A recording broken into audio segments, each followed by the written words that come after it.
ॿियो अक़वाम मुतहिदा जी नए सिर जोड़ जक करे उन जे अख़्तियार थियल इदारनि खे फ़ाल बणायो वञे। दुनिया अंदरि पैदा थींदड़ झगड़ा मसइला बाहिमी रवादारी गॾियल समझौते जे बुनियाद ते हल कया वञनि। हर मसइले जो हल तशद्दुद ऐं ताक़त जे इस्तेमाल जे बजाय अदम तशद्दुद इश्क ऐं मोहबत खे राह अमल बनायो वञे।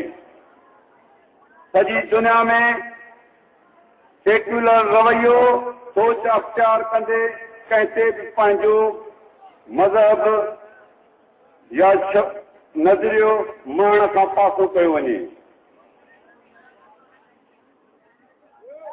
तेज़ीअ सां तब्दील थींदड़ अॼोकी आलमी इलाक़ाई ऐं मुल्की सूरतहाल जे पस मंज़र में थींदड़ जागराफ़ियाई इक़्तिसादी तब्दीलियुनि जे नतीजे में ख़ासि तौर ते बरे सगीर पाक हिंद ऐं ॾखण एशिया जे शयुनि जी नए सिर जोड़ जक में सिंध वतन ऐं सिंधी क़ौम जे मुस्तक़बिल दाइमी तारीख़ी ऐं क़ौमी ऐं वतनी मुफ़ादनि जो एहतराम कंदे सिंध खे 1843 खां अॻु वारी आज़ाद रियासत ऐं मुल्क जी हैसियत अख़्तियार करणु ॾिनी वञे।